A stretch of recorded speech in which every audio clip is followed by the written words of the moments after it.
Hello and welcome to A Celtic World, the YouTube channel and podcast made by Celtic fans all over the world for Celtic fans all over this great big world. From South Wales to New South Wales. From Dermot Desmond to Despair Peak, Canada. Wherever you happen to be watching from, you're very much part of A Celtic World. The aforementioned Wales, although not really South Wales, not South Wales at all. Wrexham. Innes is there. Welcome to a Celtic World rather than welcome to Wrexham. How's it going? Thanks, Gav. Yeah, good to be on. Well, where do you start after this week?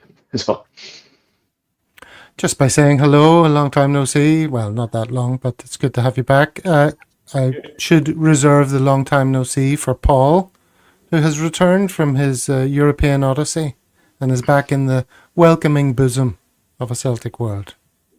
Indeed, Gav. Nice to be back. Yeah, bit of a long trip. Still fighting jet lag a little bit, but yeah, nice to be back in Australia, albeit a little bit colder than Europe and the Middle East, which is where I've been. But yeah, back into it. Looking forward to it. And you were back in Scotland? I was. I was in. Prior to that, I was in Rome. I was in Kefalonia. I was in Zakynthos. Then I went to Glasgow, Edinburgh, a bit of a loop of England, back up to Scotland, and then back down to London. I think Manchester, Liverpool, Leeds, London, Glasgow, Edinburgh again, and then I'll be pit stop in Dubai for a couple of days to see an old mate as well on the way back. So yeah, been a long time since done a long haul, but it was nice to get out and see some people that I hadn't seen for the best part of a decade. So yeah, good trip. Well, sounds like a great trip. And you're a bit of a music man, so tell us two things that are music related that you did during your trip. I'll give you three, Gav. So when we flew back into Glasgow, we landed about 4:30, and the same night we got the joy of seeing one of my wife and I's favorite bands, Elbow, at Kelvin Grove Bandstand, which is a fantastic venue on their sort of summer season. Outdoor, bringing the average age of the crowd down a bit. So I was able to it was mainly a seated gig in the bandstand, but there was obviously a little space at the front. So we managed to wander down the front and stand against the barrier for a very intimate night watching Elbows. That was fantastic. Next night went to Edinburgh and went to see the long-awaited return of Oasis. So I was a teenager in 1994 when Definitely Maybe came out. So huge Oasis fan. I've seen him 8-9 times, but it was right up there. So the hype machine's out, but I would say other than maybe Loch Lomond, it's the best time I've ever seen them. So yeah, that was pretty tremendous. Looking forward to seeing them again in Melbourne later in the year. And then the last one, which I think is what you're alluding to, is I happened to be in a hotel that was literally 1 minute round the corner from Westminster Crown Court, which was where Mo Cara from Kneecap was being ludicrously well, he's not on trial yet. It's still deciding if they're going to hear the case, but he was in court for a second time in there. So yeah, I took the opportunity for some solidarity and met a mate, and yeah, joined the protest for the morning outside the court, which was good crack. Very good. What bunch of memories you created there. That's what it's all about. Well done. Indeed. Thanks. And that will distract us momentarily from the turmoil. Is that the word? Sense of doom and gloom, disappointment, and everything that surrounds Celtic at the moment, you would have to say. Well, we're going to sort of go through this. We're not going to go through the game still by still because that would be excruciating. I mean, it was an excruciating watch. Don't know about you, but I was up. Well, both of you would have been. No, you were back home, Paul, in Australia by the time this happened. I was. So and we were both up at 1:45, and then watching it just through the worst of the night, and just with a throbbing head, and just hating life, and being itchy and sweaty, and it was just grim. Anyway, we're gonna not go through the game in tremendous detail like that, but we'll look at some of the social media responses, and we'll talk through some of the issues based on that. Craig Young auditioning for a job on the pod here. Scheitmeier, I believe, is the phrase. That's a good one. Wasn't he a Scheitmeier? All right, well, look, let's kick off the conversation by looking at this tweet from Ken. He says, Didn't make that any bigger. No, it's on the Twitter. Takeaways: bored players complicit, but BR stubbornness not changing it cost us. So we're talking about the game specifically here. I've never done it, but our captain was dreadful. Yang, worst performance in a Celtic shirt. Donovan didn't suffer from altitude like everyone else. Never the first pen for Ida. So do we want to just tickle through some of these? Firstly, board and players complicit. I think no one would disagree with that. But Brendanrodgers' stubbornness not changing it cost us. Do you want to kick us off with that, Paul? Yeah, well, look, there's blame is levied in all directions. Do we think that most of it's at the manager's door? Probably not. We've had glaring omissions in terms of Kyogo, Kuhn, and obviously Jota as well. So I just can't understand why we are sitting on a pile of cash and we're not going out and strengthening the team before a fixture as big as this. We've watched this story unfold a million times before. It happens every time. The board doesn't learn a single thing. There's talk of players coming in this week. Obviously, they probably will. The deadline's days away. Just get them in a week earlier, 2 weeks earlier. I can't comprehend it. However, that said, there's validity to that point. The budgets between us and Kyra are vastly different. The quality in the squad, even a depleted squad compared to where we were this time last year or even 6 months ago when we took Bayern Munich the distance, are night and day. They're an extremely limited side. We were dreadful across two legs, but we sort of made them look a bit better. I just generally think we weren't at the races, even slightly. But accounting for all of that, we had two gilt-edged chances, one in each game. Score either of those, you win the match, you win the tie, and you're through. I do think there were selection issues. I do think we had inflexibility from the manager. But there was enough on the pitch in two games to win that. So yeah, really, really disappointed. Yeah, absolutely spot on. They worked harder than us. They won the midfield battle. I thought our midfield was really poor for an area that we were stacked in. I thought we were really poor, and the lack of change was weird, and a little bit stubborn, as the earlier comment said. But yeah, I think selection issues, leaving subs late, just poor performances from multiple players at the same time did for us. And they were very organised and hardworking, which is the least you'd expect. But if we'd matched even slightly some endeavour at the same level and a little bit more clinical and just calmness, we should be home and hosed. Now, what I guess the point of that, beyond that, is what happens beyond that if we had qualified. Who knows? I'm a bit worried about the Europa League draw. Never mind what we would have ended up happening in the Champions League. But yeah, grossly mismanaged again by the board. I guess if you wanted to be a little bit contrary, you might say, well, he's had a lot of money to spend, and most of that is sitting on the bench. So, are you going to trust him with even more money? But to be fair, we haven't replaced what's there. However much money you spend, the net spend's tiny. We'll veer off and we'll come back to this, but if you only have to look at Bruges as a comparison to see how to do this properly, they've been consistently in the Champions League year after year after year for going probably 6-7 years in a row now. They sell 80 odd million euros worth of players and replace it with 36-ish. So there's a big net profit there, but the difference is they're spending, they're selling and they're spending, whereas we're making some profit and we're barely spending a cent, and that'll always come home to roost. So yeah, definitely no one escapes blame here. And you'd almost say that there's a good chunk of equality in terms of the blame. Rodgers absolutely got to carry some of the can from a tactical point of view. The players were very poor across two matches, and some big players were very poor. But you can't escape the fact that we've under-resourced, and we've gone into the biggest game of the season with a much weaker squad than we finished last year. Well, that's a very all-encompassing synopsis of the scenario, and it's hard to argue with any of that, obviously. But there's quite a few of the points that you raised there, Paul, which we'll be sort of going into a little bit more later. What I wanted to do was sort of go through these issues here regarding the game itself just quickly. Innes, one of the points here, or the first point on the tweet was, he says that our captain was dreadful. And Monty's making a similar point. As much as I hate to say it, Calmac is starting to decline. Do you think that's true? It's true, and I think we've seen it over the last few months as well, the back end of last season. But he was, one amongst many that were poor. Tierney was awful. You could tell right from the get-go.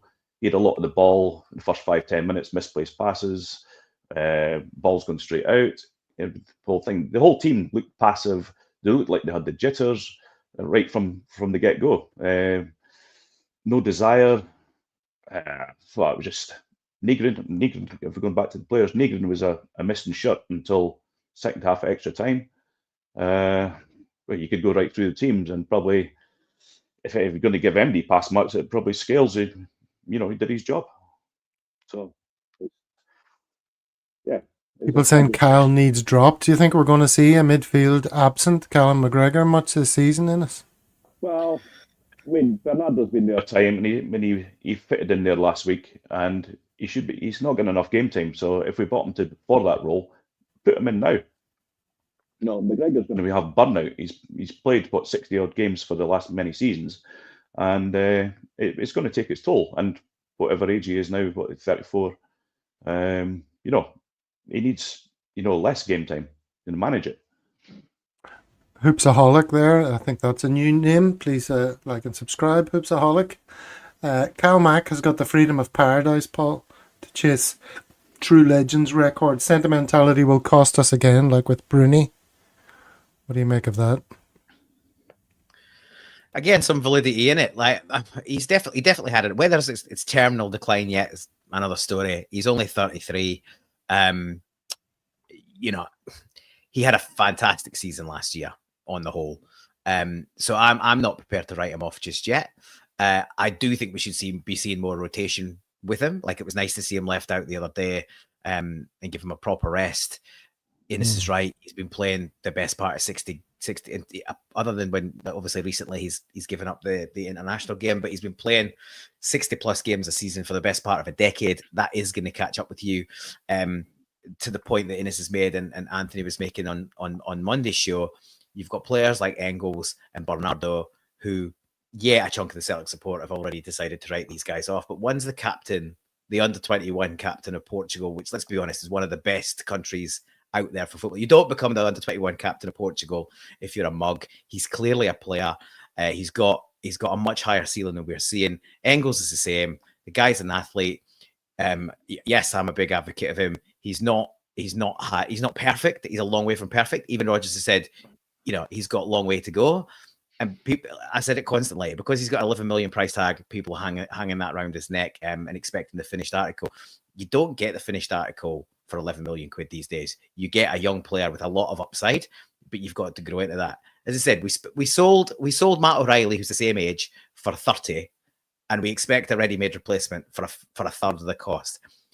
People have got to get their heads round where the market is. Yes, you can get bargains, but equally you've got to pay for potential as well. These two players have got massive upside, but as Anthony said the other night, you're not going to see that upside if they're sitting on the bench. They've got to get game time. I agree with Innes. I thought Negrin was very poor on the night. I think, some of goals are sort of flattered to deceive with him. His set pieces are poor. He looks a bit one-paced. Yes, he's got some finishing, some danger there, but this switch to him being the finished article or decided he's definitely got a jersey every week is a bit weird to me. And I also think, while we're on Negrin, I think it's a bit weird that he stayed on as long as he did and then didn't step up to take a penalty. Like, why have we got somebody like Ida taking the first one?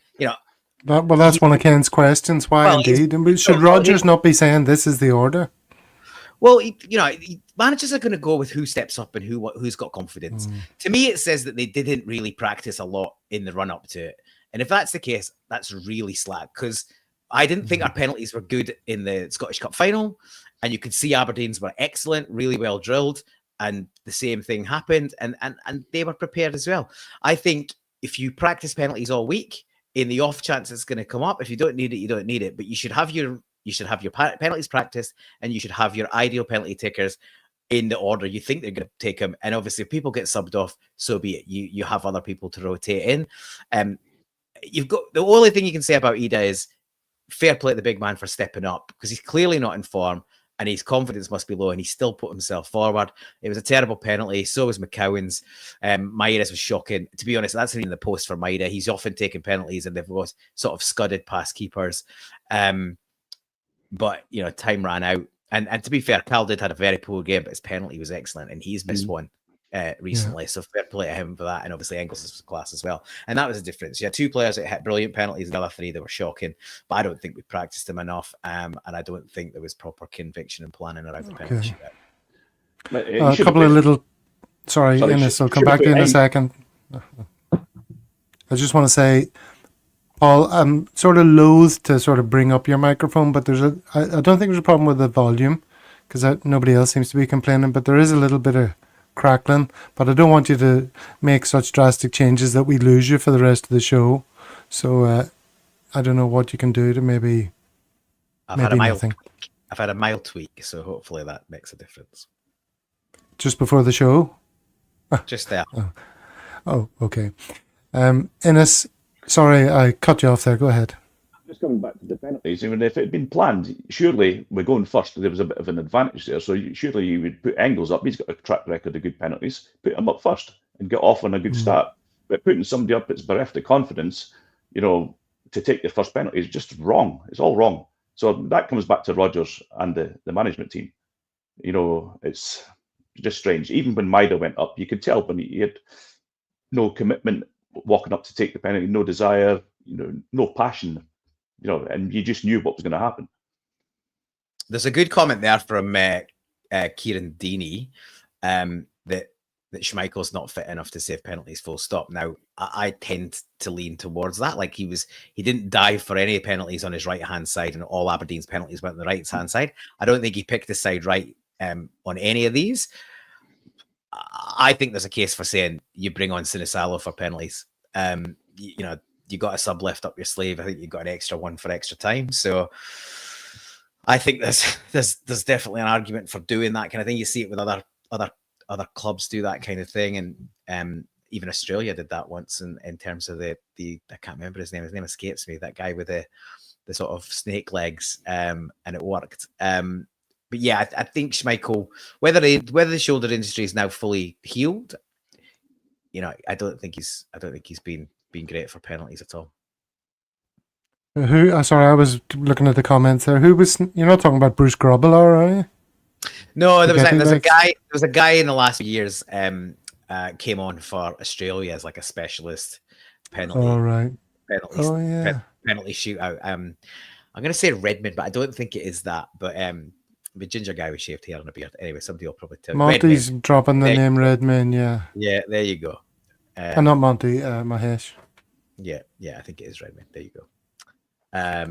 But yeah. Kairat, this is Brian saying Kairat have the same coefficient as Crusaders. That's like a club near me. I think they were like 300 places or something below us in the rankings. Yeah, Bruce Grobbelaar, I mentioned Henrik McLaurson. He was the famous spaghetti legs years ago. Do you remember that, Innes? Yes, I do. Good. I'm glad somebody does. That age. Bit young for me, but I obviously have seen the footage. Zimbabwean, I think he was.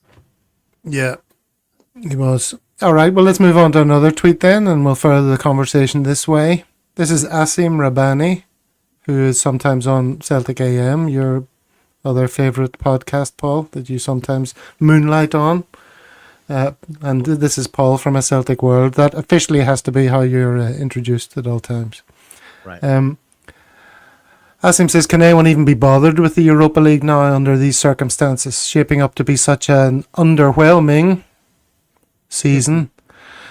From the highs of last season to this, a boring, soulless Celtic side that is genuinely such a chore to watch. I mean, Innes, those are strong words, but do you want to argue with them or not? No, I can. They have become a chore to watch. It's one-dimensional. You saw it the other night. You saw it last week at the home tie. Pass, back pass, sideways pass, back pass. There's no there's no creativity to get forward. It's been like that for some time now, probably since the Bayern Munich game.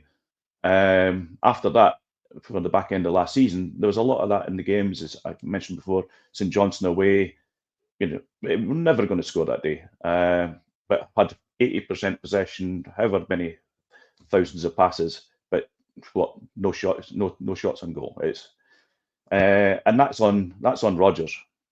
It's been there time and time again. We've witnessed it, and certainly after last week's game, you thought, and he was talking positive going into the game, you thought that would have rubbed off on the team. Unfortunately, we just got the same show. What was it? 629 passes and 24 in the opposition box. Tells its own story. Are you suggesting watching Celtic's a bit like this? It was the other night. I mean, that is basically the height of it, isn't it? Yeah. Scales, Carter Vickers, back to Scales, back forth, McGregor, back to Scales, non-stop. Well, what about the Europa League? I was watching Ryan 118 earlier, and he was listing some of the teams that are in the Europa League. And, it's not the cup we want to be in, but there's some good teams in there. There's the potential for some interesting ties if we can get our shit together. Is there any part of you, Paul, that sees a flicker of hope for that competition and your enjoyment of it as a fan? Not currently. I reckon we're 4 or 5 decent players away from being competitive, even at that level. And I can't see us getting 4 or 5 in before Monday or whenever it is that the window closes. I think it's Monday evening, UK time. We're a mile off it at the minute. We're 2 wingers out. We're a striker out. We're a left back cover out now. 1 winger and 1 left back are apparently on their way. I presume that they've been delayed and been announced in the aftermath of the heat that's going to come on the club, and unfortunately they'll probably take some extra abuse on their social media posts when they get announced which is probably fair. If they're announced today or tomorrow, why could they not have been announced about a week or 2 ago? So yeah, at the minute, can't really muster much enthusiasm. That said, I'm a Celtic fan. When we play, I'll be watching it. Doesn't matter whether it's Queen's Park in pre-season or, I suppose, quite glamorous tie in the Europa. I'm sure Spurs fans weren't bothered when they won it. Man United fans would have loved to win it. Any of us that were there in Seville were gutted that we didn't win the equivalent of what the Europa League is 20 odd years ago. So if we are able to somehow get competitive in it, then I disagree. That I would expect a lot of people that saying they're not interested would become interested again. I guess we're in a pretty low ebb at the minute, and it doesn't really look likely that we'll be competitive, and it's not where we want to be. But to be honest, we'd have got chewed up this season, I think, if we were in the Champions League now. I'd much rather be there. Top table's where you want to be at. But yeah, I agree. The Thursday, Sunday, especially getting up in the middle of the night and being down here. I mean, every game is going to be on before I've got to go to work on a late night on a Sunday, before I've got to go to work. Grim. And then, early hours of the morning going into Friday. But yeah, obviously I'll do what I always do. I'll be up in the middle of the night the whole season. I'll watch every game, same as I always do. And I hope that we add some quality, as Brendan's always asking for. If there's any tiny shoots of green shoots of recovery and hope, I think it's in some of the younger players. I thought Kobe Donovan was excellent when he came on. If I was the gaffer, I'd be probably picking him to start at Ibrox. Ralston looked flogged. Looked like he might have pulled up with a bit of an injury as well. Yeah, he was battered around a bit. Let the kid run at them. He's a big unit. He's not super young. He's played a lot of other games. They're dreadful. Get him in. You never have a better chance to play Rangers than at Ibrox than this one. So yeah, I think we've got to give some of these kids a crack and get them in the team. And yeah, if we win on Sunday, I'm not jumping out. If we win on Sunday, the league's as good as over. I called the league after about 7 games this season. I'll call it after 3 or 4 this year. So Mickey said the other night that if we win that game, there's something to look forward to until the Scottish Cup comes. Look, that is a grim assessment. It's a grim view, and it seems basically saying the same thing. And look, I think there is a lot of emotion in it. Emotion's high. There's a massive amount of disappointment, mainly because we've all seen this movie before, and it's super frustrating that our board. What can be done? What can be done to change that? I mean, there is only one man that people need to appeal to, right? And how does the message get through to him? You saw it in the thumbnail about Desmond's legacy. He's forever being quoted about, I'm not in it for the money, and, I'm in it for what's good for Celtic, and I'm a fan, and blah, blah, blah. Well, he's already done pretty well, I think, financially, from his investment. Surely he's concerned about his legacy among the fans. If the fans are going to look back at his time in charge as being one of missed opportunities and managed decline and all the rest of it, all this talk about transfers ending up on his desk over the summer, and him okaying them or not okaying them, and I don't know if that's true, but how do we appeal to Desmond for him to sort of see the light and to see all the points they're making about, the whole Bruges situation? Innes, how do we get through to Dermot Desmond? And is he the man who needs convincing? That's the $64 million question, because, the whole board and directorship, there's silence, so we don't know anything. We have nothing from Desmond, we get nothing from Nicholson. How do we change it? Well, Desmond's got 30% of the shares. I just don't know how we change it. And reading between the lines, it seems that he's going to be passing all this down to his son to carry on. I don't know how we change it. So, he can't be blind or deaf to see what's going on, or hearing what's going on, or watching what's going on. But again, if there's no communication coming back to the fans and the paying public, then we just don't know. Yeah, your microphone seems to come and go a little bit, and I'm not sure why. Here's a point from Daniel Curley. Bruges on a smaller budget than Celtic. What is their secret? Take Noteboard and Brendan Rodgers. Well, this is something that came up in our chat group, didn't it, Paul? Stephen put it really well, so I highlighted Stephen's comment so we could talk about it. This is the business case, isn't it, that needs to be put in an open letter from fans to Dermot Desmond or something like that. Hard not to be jealous of Bruges, though. Exactly where we should be as a club. Planning, strategy and a sustainable transfer model, including increasing amounts paid for incoming transfers in line with increasing amounts received for transfers, and all done in a timely manner with the Champions League qualifier in mind, with the result that they stroll into the group stages. All this is being done in an unfashionable league outside the top 5, with a turnover a bit higher than ours due to consistent group stage qualification. Basically, they're everything we're not, and they absolutely torpedo each and every excuse that gets trotted out every transfer window as to why we can't sign players. Paul. Hits the nail straight in the head. Yeah, he's absolutely spot on. I did some digging on wage structures, or total play and staff salaries. I think they've got a slightly bigger budget than us. I sort of, after conversions and info that I could find, I think they've got about an €85 million budget, and Celtic are about 75 million. But it's pretty close, right? It's probably it's one decent player's wages, or 2 decent players' wages, so it's close enough. And obviously they can spend that a little bit more because they've had that success in the Champions League year after year after year, and they're obviously pushing players through and selling them on. It proves the Belgian league would be marginally better than the Scottish league, I would suggest. And Bruges the equivalent of us in that league, albeit probably with that, not as big a pedigree in terms of history, global reach, all the rest of it. But in terms of managing the same kind of strategy that we're apparently trying to do, which is, buy cheaper, develop and sell, and continuously be successful at the top table, they're doing a fantastic job. These are the type of them, Ajax, Benfica. Once upon a time, we'd have been seen as in a similar breath, and I think that was one of the other comments that Steve made in that chat earlier.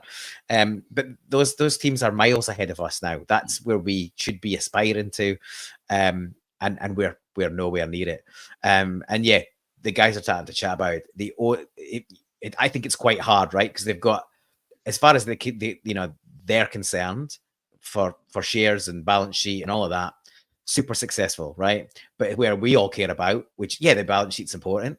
Of course it is. It underpins a strong and successful club. But ultimately, where we all care what happens is on the pitch. Now, I don't think anyone is advocating going completely rogue and wasting money and spending ludicrous amounts of money that we can't sustain. But we absolutely can be trying to manage a strategy that's similar to Bruges and others.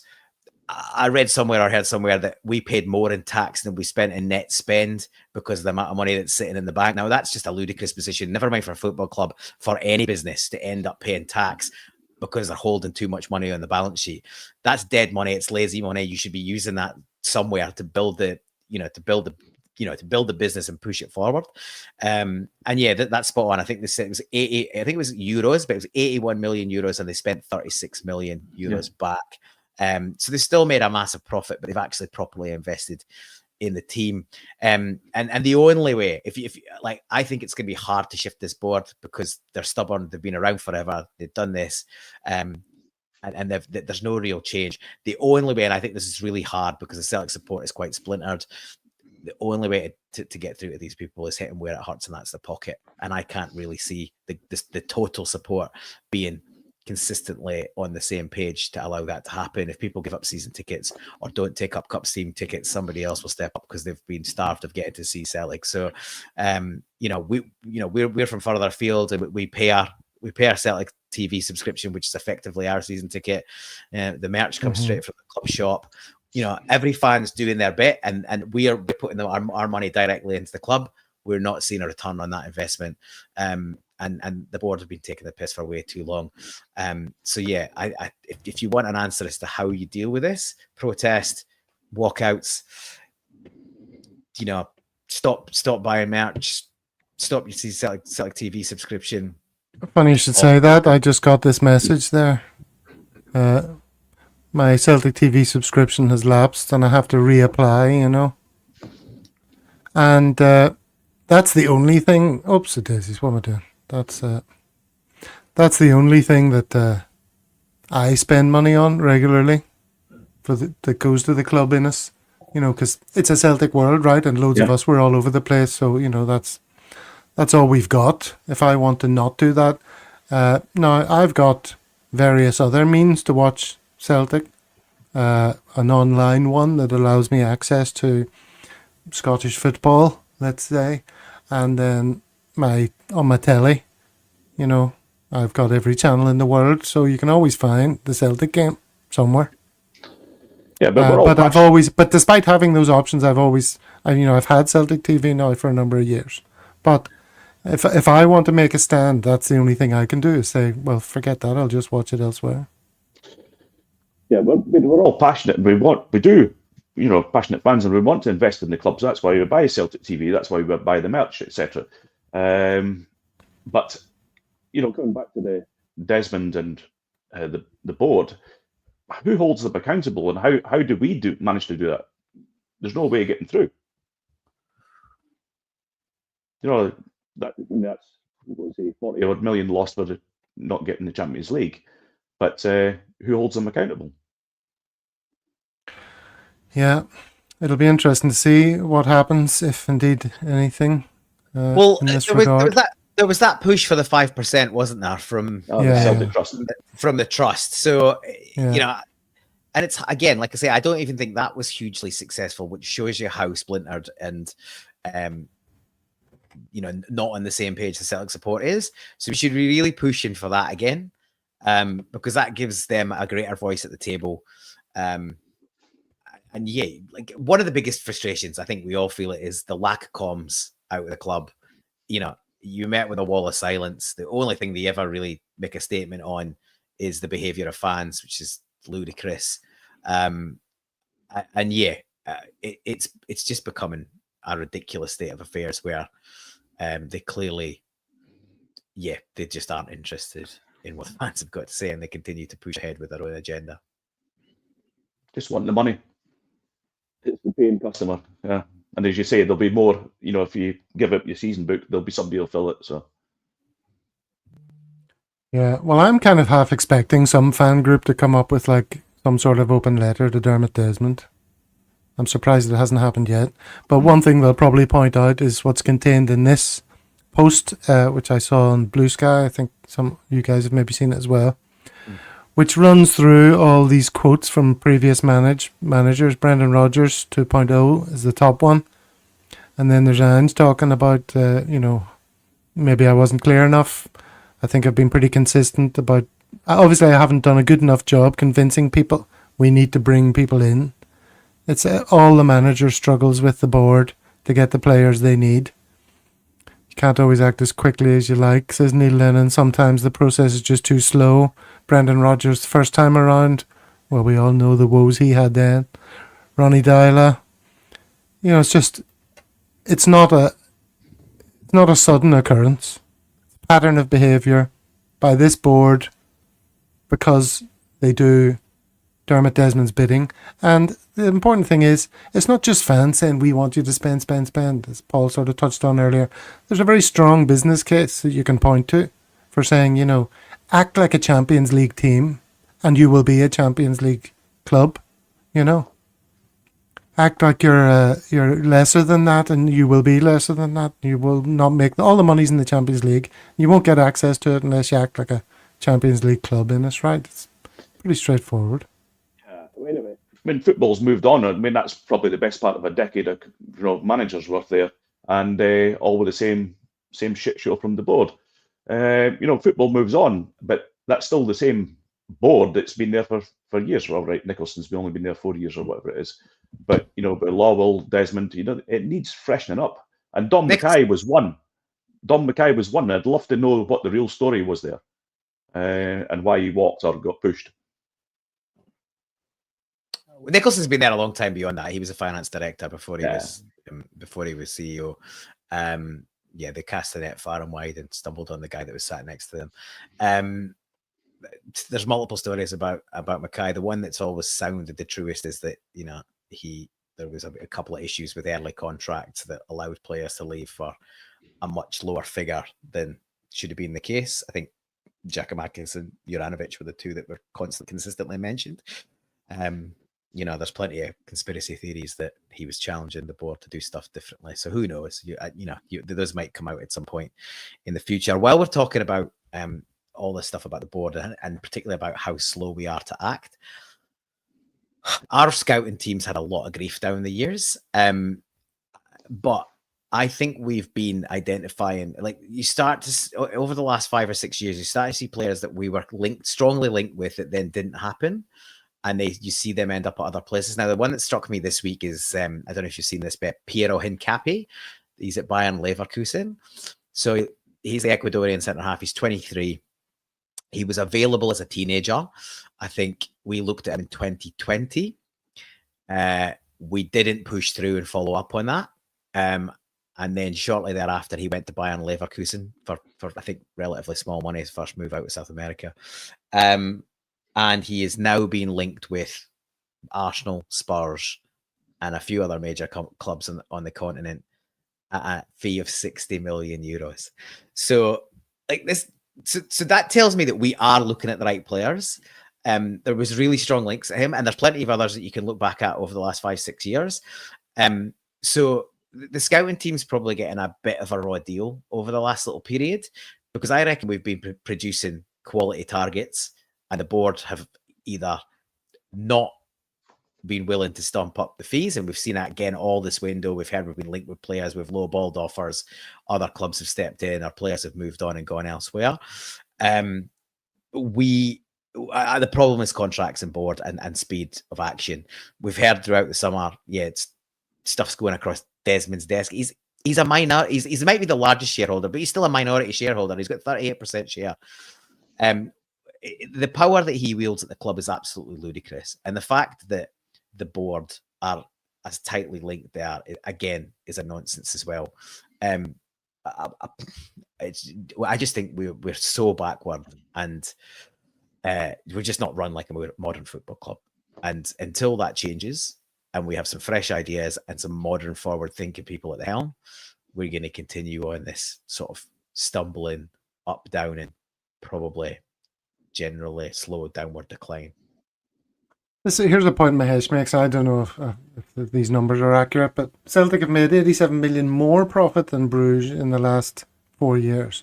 So a very well-run club. The concern, however, is that the board and Desmond see that the money that's been made in the last few years through automatic qualification as some sort of lottery win to be preserved, rather than a platform to build sustained success as a Champions League team. That's the main issue, isn't it? Bruges, we look back at this stat in another 4 years, I'm pretty certain Bruges are going to be looking far rosier than Celtic in terms of cash made, because their approach is to be a Champions League club, and ours isn't. Right? Yeah, we keep coming back to it. I mean, Bruges and Benfica too. The same sort of trading model. And sustainable Champions League qualification year after year. So just by the very nature of that, they'll grow and grow, and we'll stumble around in the dark reaches. That's Shawnee Boy, our American host of the Celtic World North America, Wednesday at 8 p.m. Eastern. How you doing, Shawnee Boy? And here's a little American. Is this an American reference? On the later, Lawwell reappears like Patrick Duffy. Is that a Dallas reference? It's a Dallas reference. Yeah. He wasn't dead all along. Out the shower. Came out of the shower, yeah. That's rolling back the years a bit. Patrick Duffy. I could just about remember that from my childhood. There's over 150 people watching live in us. They must have known that you were on, so they tuned in especially to hear what you've got to say. So let's have a word from some of our international viewership that might encourage some of the new viewers to subscribe. Celtic fans are everywhere, even here in China. Billions of us are subscribing to a Celtic World. You should too. Billions of people in China are subscribing to a Celtic World. I don't know why that doesn't show up in our subscriber figures, but we're pushing up towards the magical 2,000. Woohoo! That's exciting. The next number of note, of course, is 1967. So we'll make a big deal out of who turns out to be our 1,967th subscriber. It could be you, and you'll get a massive shout out and lots of praise and thanks from all of us here at a Celtic World.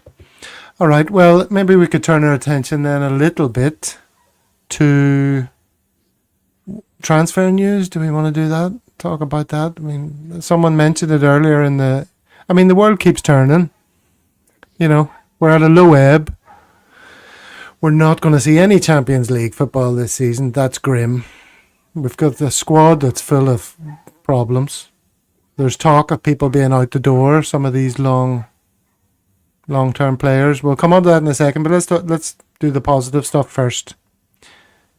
Our very own Lord and Saviour, Michel Ange Balikwisha. Ange is his middle name, Paul.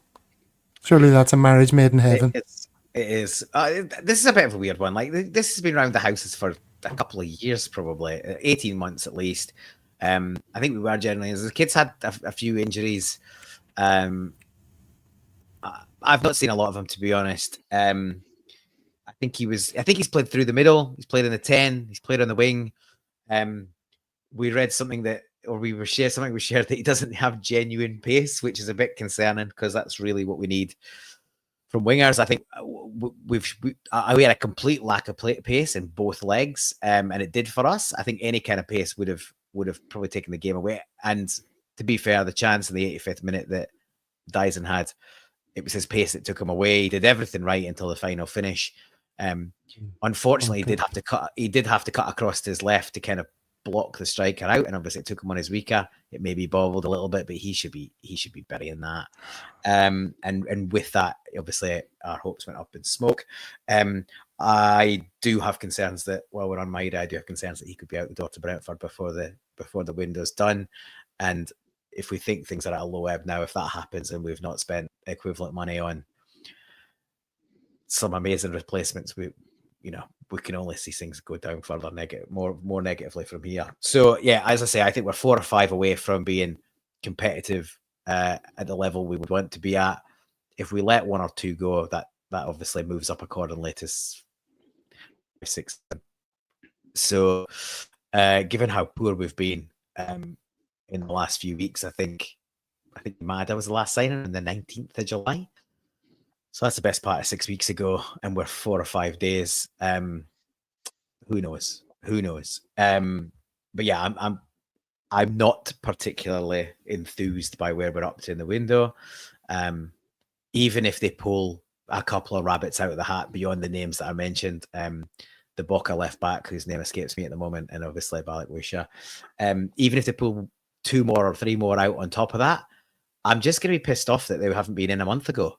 Like, it's defies all rational explanation. It's ridiculous. Absolutely. And especially when you're sitting on cash, and yeah, we might have to pay a slight premium because we're sitting on 85, 100 million quid. Well, so be it. Spend it. then you can't be held to ransom because you're sitting on it. Yeah, I think John Coyle's right, and I saw a couple of other guys say people will go. You would think so, right? Like, one of the biggest attractions for playing for Celtic is Champions League football. We aren't going to have it. So, why wouldn't they move on? There'll be clubs out there that will pay them more money in richer leagues. I think some players will want to go. It's whether we can get replacements in such a short notice. I mean, a lot of this talk sounds like end of a cycle talk, right? Lots of these players have been with us for a few years. But still, the bulk of our best players are Ange players, you would say. And, they're not going to stay forever. So is there going to be a big turnover of players? The manager's not going to be around next season. We're talking about we need a refreshed board, people with, younger people with newer ideas instead of these old dinosaurs hoarding cash.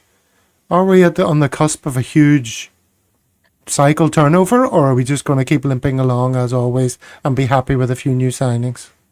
Yeah, I mean, certainly from the team's perspective, it's got that look and feel about it. It's time for a big refresh, to be honest. The team are stale. On the incomings, Balak Wisha, he seems to have reasonably decent stats. What's he played 180 odd games and 39, 40 goals. Time will tell. The left back's a concern for me. I mean, Tierney, you could see the other night when you can say he's not fit, but I mean, he's costing us a substitution every single game because he can't last 90 minutes. He barely lasts 70 minutes, and he was, far too slow. So that's a big concern for me. If what's this guy coming in on loan only with no option to buy, I believe, and if he's not up to snuff, we are buying him. I think we're buying him. All right, he's 27. He's 27. He's coming from Boca. I think we're buying him. He's we don't have a great record with South Americans, but by all accounts, he's a significant uplift on what we've had from there before. So, but you wait and see. Like, to be honest, we need a left back in the door. That's the fact. You're absolutely spot on. The fact that Scales is the cover for left back.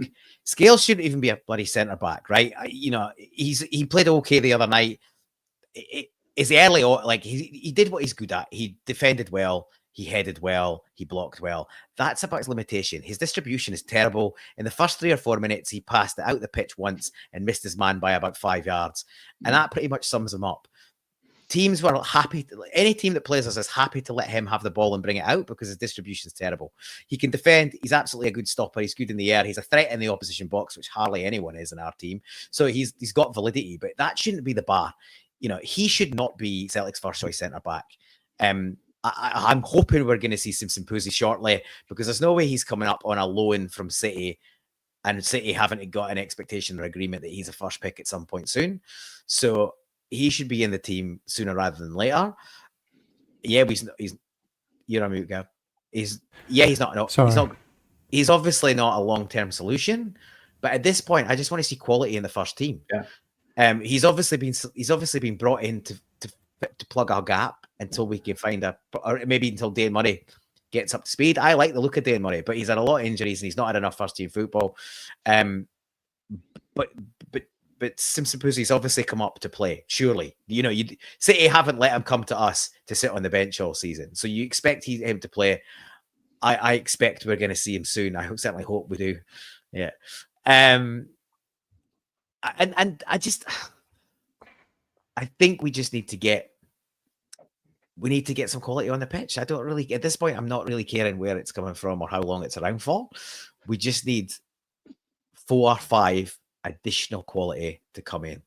But Scales as the cover for left back is absolutely ludicrous.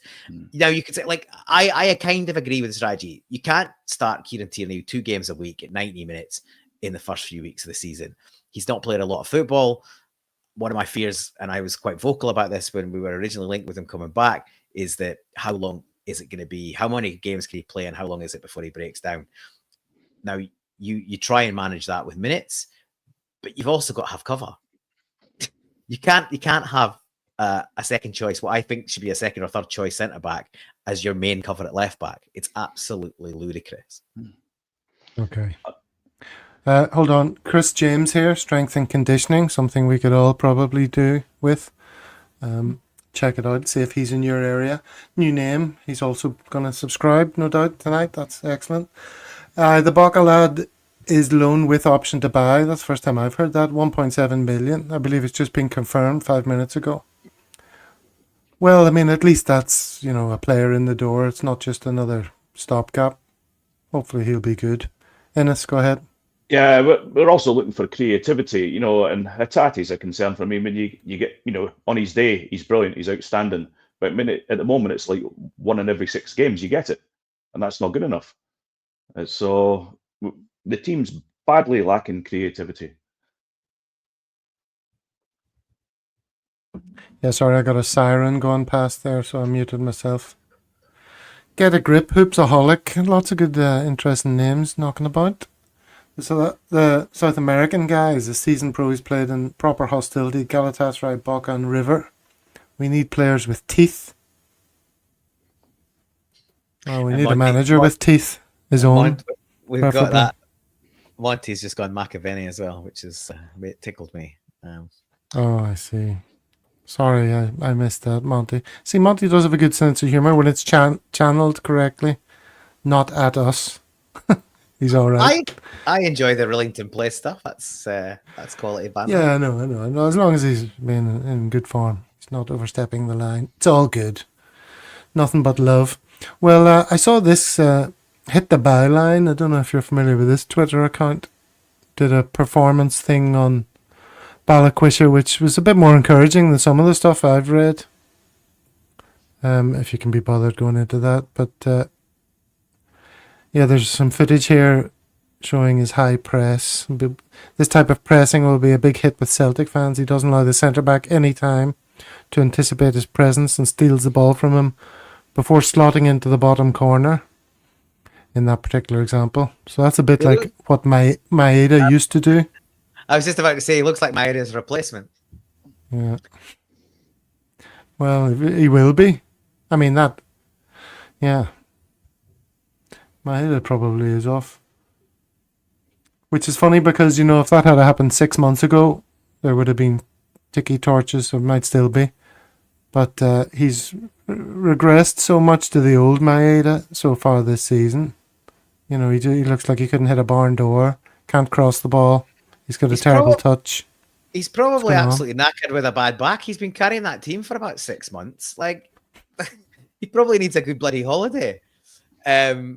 Yeah, no, I think it's the end of it probably is the end of the line for him, and it's probably not the way we'd want him to go. Yeah, if we can keep him till January, that would be it would be preferable to losing him now. Because if this board can't get signings in the door over 6, 7, 8 weeks, I can't imagine they'll get the shit together in 4 days to replace him if he goes to Brentford or anyone else in the next few days. Yeah. All right. Well, look, just for the last few minutes, let's turn our attention then. This is crazy to think that it's the first Glasgow Derby of the season, and this is the preview show, right? This is the preview show for that, and we've got about 5 or 10 minutes to dedicate to it. excitingly, I'm off to Bangkok this weekend, and I'm going to Lucky be you. watching.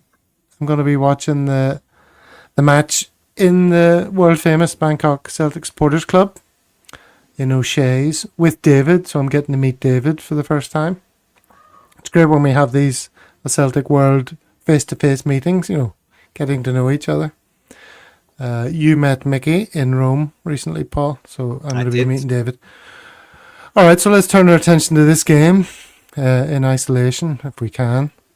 This is how the table looks, which makes for some pretty enjoyable viewing, you have to say. That is humorous. We're in our rightful place. They're nowhere to be seen.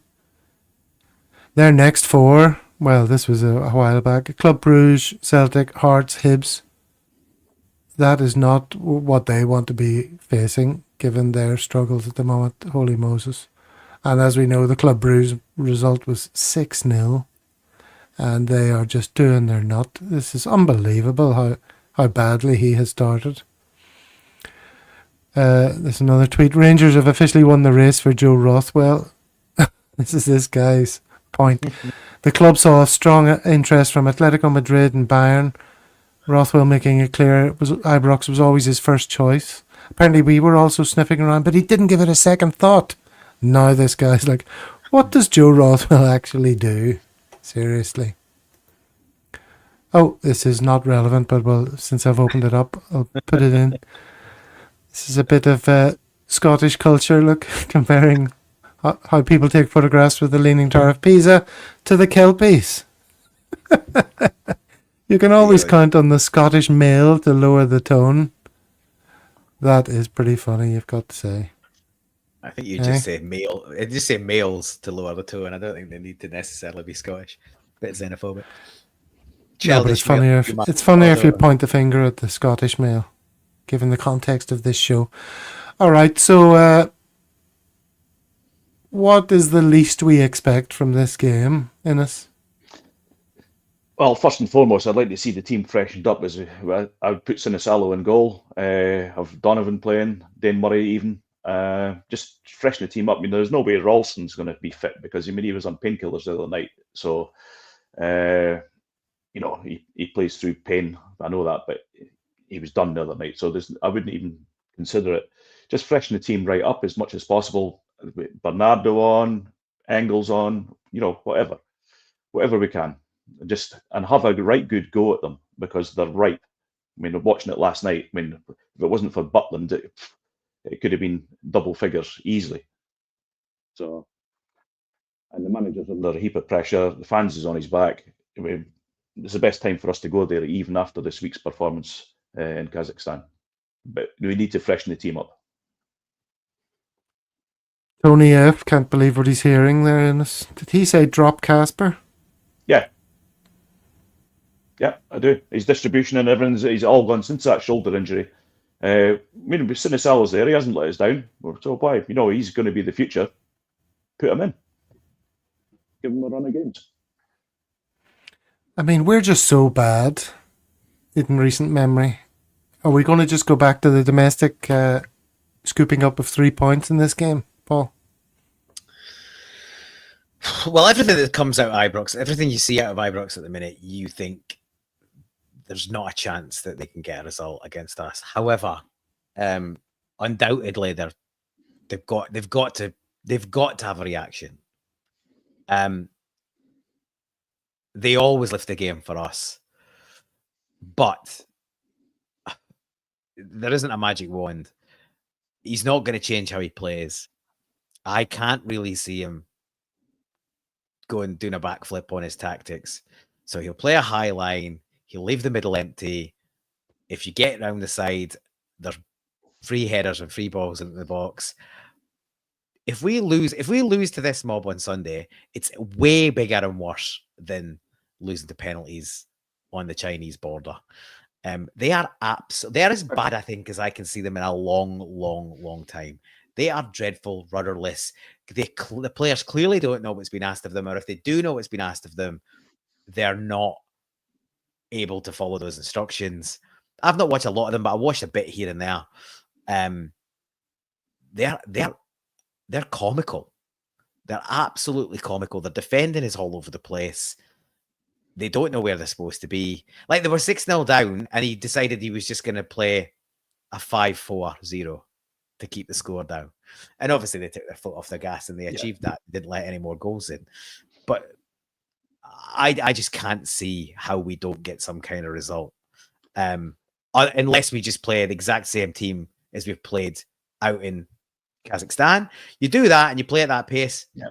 They play at that pace, and it's the horseshoe of death, and we're all tearing our freaking hair out. They've got a puncher's chance, like anyone. They've got a puncher's chance if you play like that.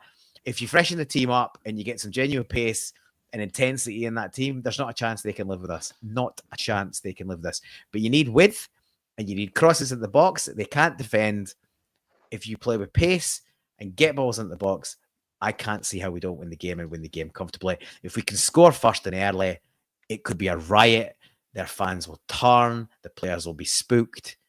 There's a real opportunity for us to sort of pull something out of the absolute despair and ashes of what we've produced. Now, it won't make up for it. It won't make up for what we're doing. So don't get me wrong. It won't. But we're well overdue giving them a scudding.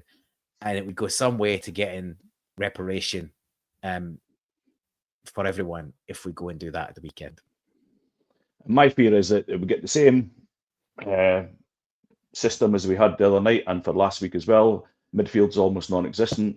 We've got 80% possession, pass, but creating nothing. And, you're saying crosses into the box. Yang was another missing shot the other night. We could have been as well just been off the pitch. That's why I'm saying the whole thing needs freshened up as much as we can. I absolutely agree. Yeah. I absolutely agree.